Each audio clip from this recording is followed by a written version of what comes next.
Yeah, I do. It depends on which pocket it's in. Joel's faster. We got where you want Paul. No, this is fun. I did. That was very sexist of me. I didn't want to give you the pink pen. Okay. Probably doesn't have Well, those many either. I'm good. Yeah. how'd that show up? Scott? Oh, you're doing something. Let me know when we're live. We are live. All right. All right, we are going to get things started. This is the November 2nd, 2022 meeting of the City of Charleston Board of Zoning Appeals Site Design. Present are Amanda Barton, Ruthie Ravenel, Jeff Webb, Kelvin Eugene, myself, Joel Adrian. Present from the planning staff, Eric Schultz. These proceedings are being recorded. We ask that those who speak identify themselves for the record. We will conduct this meeting in usual fashion.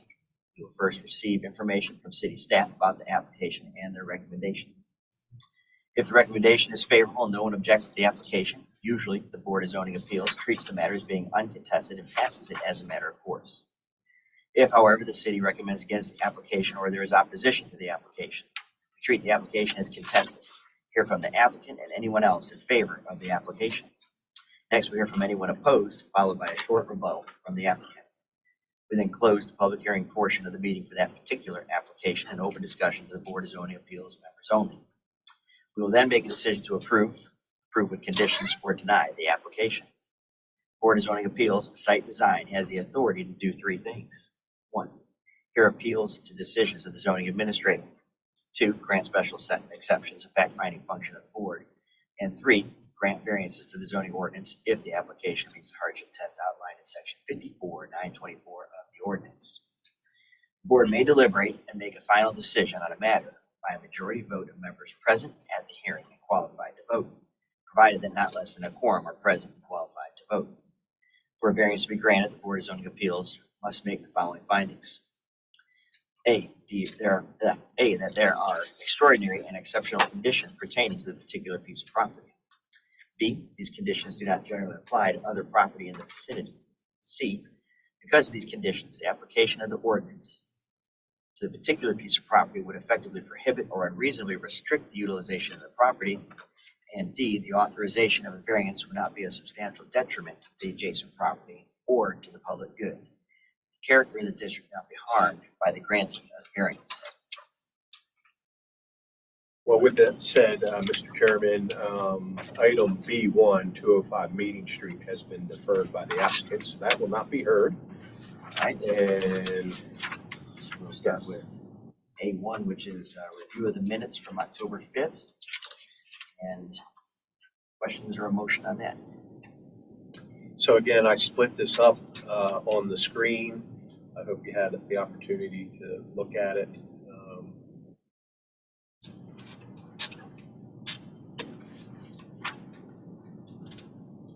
There we go.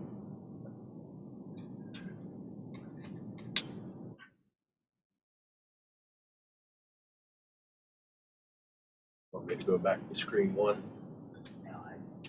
That looks right. I'll move to approve. All right. Motion for approval, seconded. All in favor? I in favor. I'm in favor. Any in favor? Any opposed? It is approved 5-0. I abstained because I wasn't there. 4-0-1. Jeff abstained.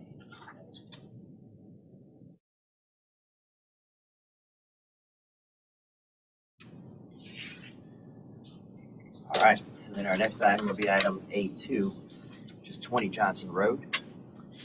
The TMS number 421-1000-044 and 063, zoned SR8.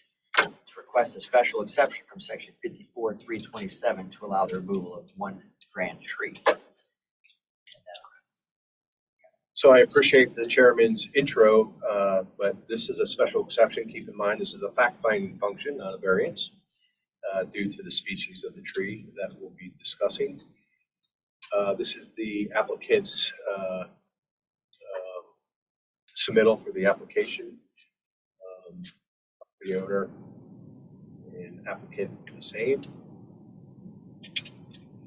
So, my goof, if you recall, you all made a motion to defer because there was a mix-up with Mr. Stovall not being in attendance, but then also my goof in that I was misreading a line on the exhibits that the tree is actually on the neighboring property. So we added the two properties, the Holy Trinity Church and his property, and they are zoned SR8 in the Crescent neighborhood. And again, just to remind you that this was initiated through the owner's request for a tree inspection. And Omar Muhammad, my coworker, went out and visited the tree and felt that he couldn't do a staff level approval because it wasn't deemed hazardous. So that's why it got kicked into the BZA system. But you can see here that the tree is that pretty large green canopy due left of the house with the U-shaped driveway. And then you can see how close the church's preschool playground is. And the owner and the church are working together to kind of beef up that edge and re-landscape that area. The tree itself, this is the existing conditions. I'm sorry, it is a 3-stem, multi-leader black cherry tree. And you can see when my eyes didn't pick up, I was thinking, I guess the fence line of the school was the property line. So my apologies last time, but you can see the property line is planned south of the tree that's indicated there. This is the proposed landscape plan to kind of screen and maybe abate some of the noise that comes off the playground. And due to the tree being a 3-leader, there's some concern about it failing in the future with the included bark. But as you can see, it has survived the past 4 or 5 years with some heavy wind load. This is the landscape plan blown up. I thought I'd blow that up a little bit to kind of show you that they're proposing some significant new shrubbery in there. And I believe the applicant's cost, and he can explain that, abutting that playground yard fence. They did have Winthrop Tree Service go out and look at it, and they're talking about the V-shaped attachments, the large crown, and again, being in close proximity to structures as well as the playground. This is the applicant's photo. It is measured at 13/16/21. I would give it a grade C.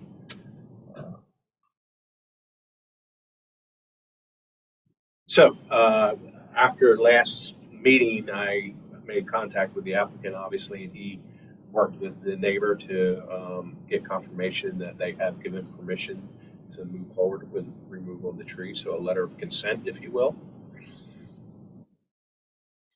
So again, you can see where the tree splits. There are ridges that are a sure sign of included bark. They've got a small oak tree growing out of the base of it as well.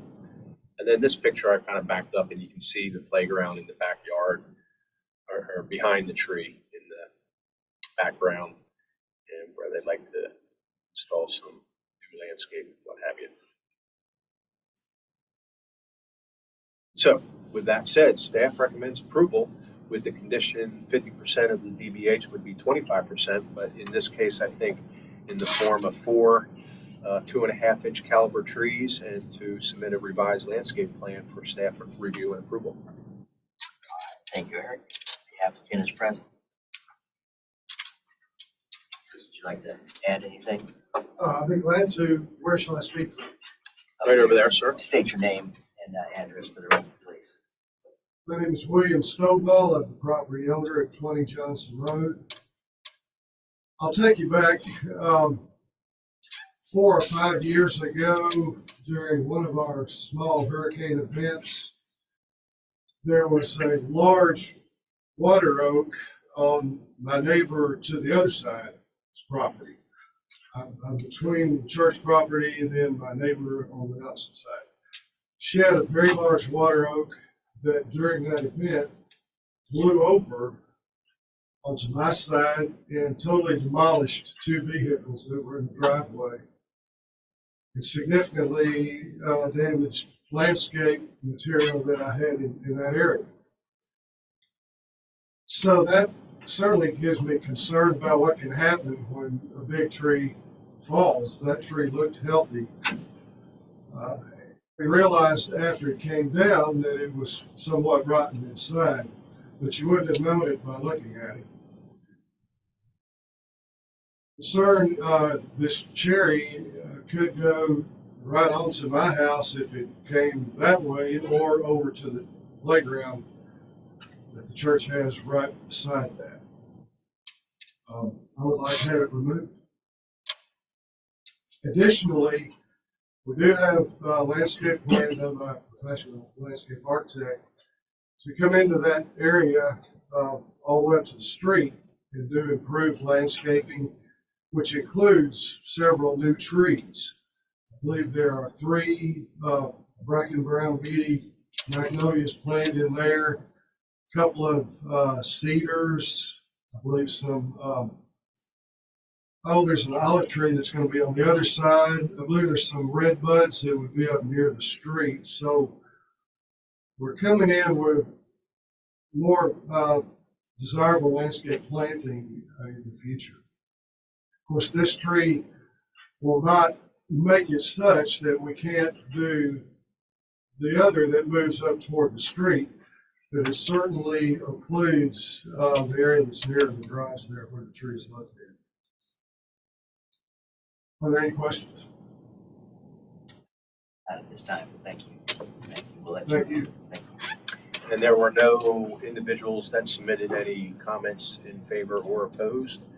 So I have to ask the question, even though it's an obvious answer. Is there anybody present that's opposed to this application? We'll close the application to the public and we'll be open to the board for discussion. I think what I remember from the last time was that unfortunately you weren't here, but I didn't recall seeing the letter from the church because I was looking at the site plan and I'm like the tree's not on his property that he wants to remove. That was my mistake. And if we didn't have approval from the church, Right, like he right. starts whacking a tree down and then it's like, wait. I had verbal So, approval. So that's why we deferred. but the church is given approval and they're in support of the application. It's a special exception fact finding function, so I'm fine with the application.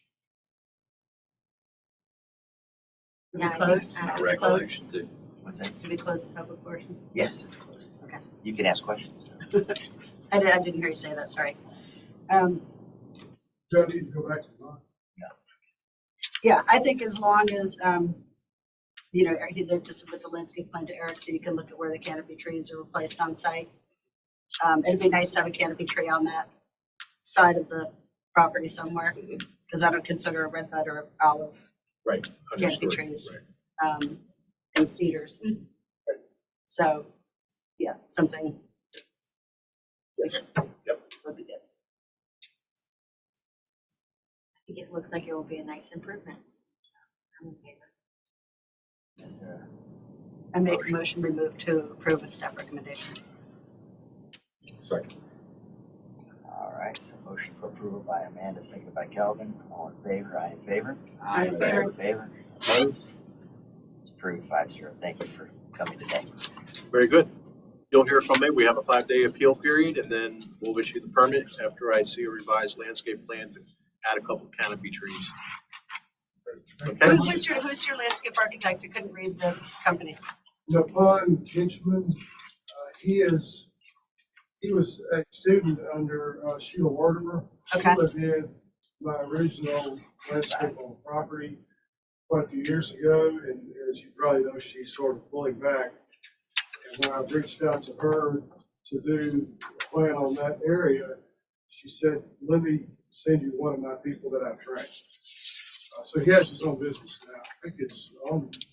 I couldn't quite read it. I didn't recognize it, so that's why I was wondering who it was. He's awesome. Thank you for your Very time. good. That's it. Thank you. Thank you. Okay, just a Meeting quick is little, not adjourned yet, yes. yeah, well, we're gonna leave it going. Lee had asked, for me to present this. He can't be here tonight, but he asked that it be part of the meeting, and we'll keep the recording going. But at the, terminus of last meeting, Kelvin, you brought up a good question about our intro, how that wording presented itself. So Lee, Batchelder being the administrator, took that and made just a couple simple changes for you to study, for you to comment on. If you all feel that you want it to be like a formal vote next month, that can occur. Or again, the opening statement can just be changed. And then he would most likely take your recommendations or your approval of this to the Board of Zoning Appeals zoning as well, present it to that board. But what do you think, Kelvin? Okay. Yeah. It makes a lot of sense in terms of what happened with the discussion last time. It's a good change, makes more sense. It certainly puts more power for us to review an application that staff is in favor of and not just blindly say yes to it. Not that we don't trust staff. Right. Otherwise, the way it was written before, it's like, well, staff's okay with it. Oh, And it is in the document. It's not part of the ordinance, but it's in the document under process and how the boards work. Right. And so that's the person referred to that, the applicant. And then it was somewhat problematic, among other things. So. Well, if I hear that there are no suggested changes, I will report that back to Lee. He'll take that, I assume, to his Board of Zoning Appeals. They just had one last night, so 2 weeks. And then we'll get it formalized into the new books for the opening statement, or the revised opening statement book. We don't need to vote on it or anything. No, unless you all feel like you want to, but he thought it could be an agenda item next month, I guess, since it's just kind of informal discussion here. Does the, if the regular BZA, would they need to vote on it? That's really a question for Lee. Yeah. He just said to suggest that if you wanted to make it very formal, that we could put it as an item and he would vote on it next. Once he, if there were any recommended changes, and then we don't know exactly what the Board of Zoning Appeals zoning may say about it. So, but okay, I'll In report which case, that. should we vote on it then, so that we have a vote on it? So again, let's just let the other board review it, come up with any recommendations there, and we'll most likely just put it as an agenda item in December, where you can formalize it. Sounds good to me too. Okay, therefore, now Are we turning off the speaker? now to adjourn.